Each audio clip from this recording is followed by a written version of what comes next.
porque eu não fiz tradução só para traduzir os meus poemas, mas também senti uma profunda necessidade de escrever em português, como convivo com os portugueses durante 20 anos, trabalho com os portugueses, praticamente tenho um caso especial de trabalhar na Croácia, mas todos os dias entro no território de Portugal. Eu trabalho na Embaixada de Portugal, eu todos os dias trabalho praticamente em Portugal. Como já disse, para mim é mais fácil falar, porque exatamente o que eu vou dizer, que é escrever poesias em português, noutra língua, na língua estrangeira, faz-nos a pessoa diferente. Foi a minha experiência. Tudo isso começou como convivendo com os portugueses durante tanto tempo. Comecei a misturar as palavras, porque uma parte do dia eu falo português, outra parte do dia eu falo croata. E percebi que, a partir de um momento, comecei a utilizar muitas palavras portuguesas, que depois não encontrei mesmo o significado em croata, como, por exemplo, hoje também mencionei a palavra maresia. Também isso contribuiu muito a tentar me explicar essa experiência, que para mim foi nova. Foi várias vezes fiz confissão em português, com um padre português. E eu vi, quando comecei a falar, que para mim foi muito mais fácil do que fazer isto em croata, porque em croata não posso dizer tudo isso tão sinceramente como eu falo em português tão sinceramente. Quase o pecado não pertencia a mim próprio. Percebi que, de facto, eu sou uma pessoa em croata e outra pessoa em português.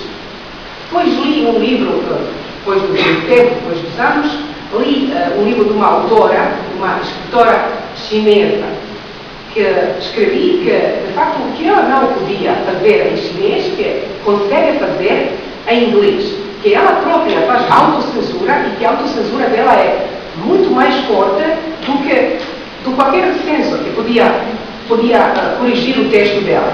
O que ela falava em inglês com muita liberdade, ela não podia falar, dar essa experiência em chinês. Eu acho que eu senti a mesma eu tive o mesmo sentido, a mesma sensação.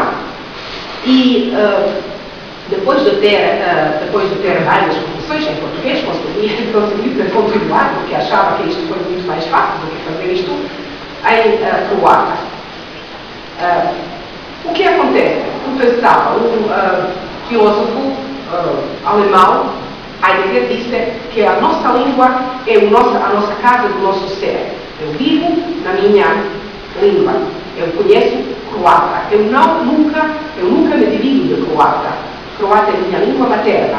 Mas quando eu falo português, eu sempre divido-me desta língua. Mesmo que eu conheço agora e cada vez fico mais emocionalmente ligada com o português, mas nunca vai ser a minha língua materna.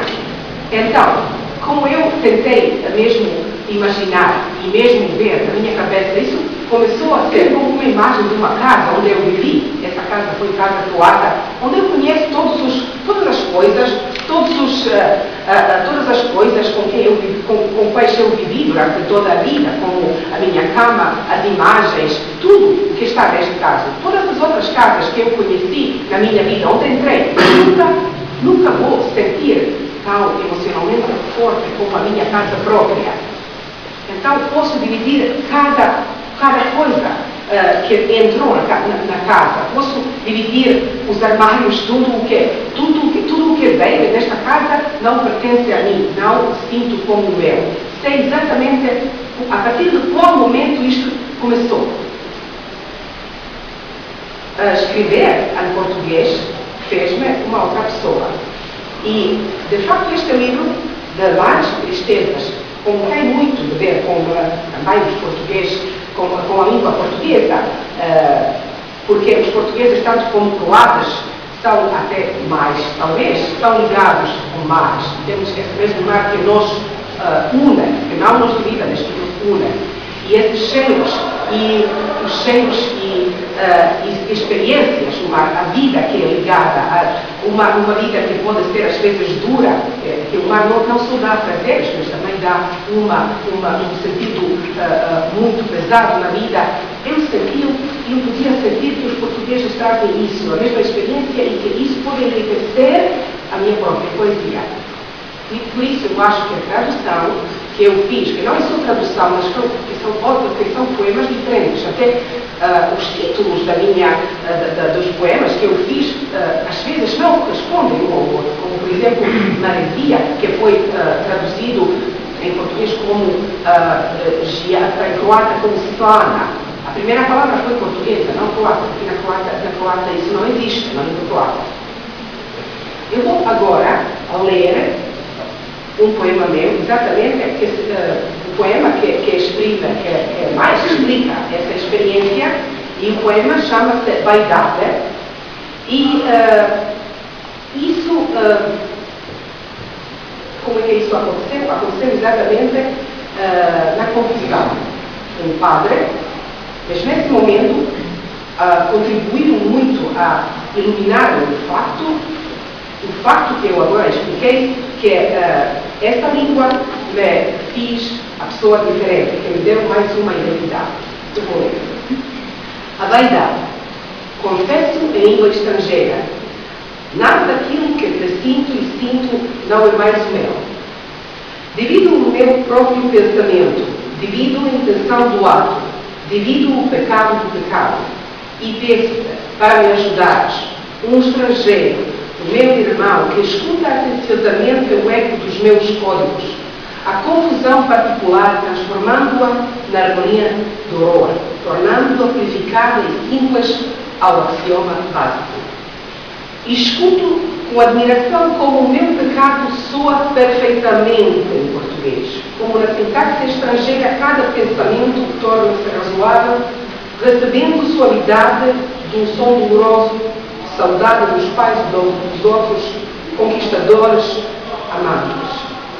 Se tu, Deus, ouves a minha oração, se tu, Deus, ouves, assim sabe que tudo do meu pertence a ti, tudo isso que tu me deste agora devolvo. Sinceramente, Deus, de todo o meu coração. Agora vou pedir a Helena para ler a tradução deste poema. O original, porque os dois são originais. Ovo. Ja se stvorim na tuđem jeziku. Ništa od onoga što slutim i osjećam nije više moje. Odvojim vlastitu misao, odvojim nakon od čina, odvojim grijeh od grijeha i tebe molim da mi pomogneš kroz stranca brata moga koji pomno sluša jeku mojih kodiranih znakova. Zbrku čudnovatu pretvaraju harmoniju užasa, vraćaju očišćenu i jednostavno temeljnu maksimovu. Ja slušam sa udjeljenjem kako moji grijesi zvuči savršeno na požudanskom. Kako u tuđoj sintaksi svaka misao postaje razložna, poprima me koču i tugavan zvuk saudaden, tuđih očeva, osvajača, ljubavnika. Ako ti, Bože, čuješ moju molitvu, ako je čuješ, tako znaj, sve moje pripada tebi. Sve si mi ovo ti dao i sada ti to vraćam. Sinceramente, Deus, de todo o meu coração.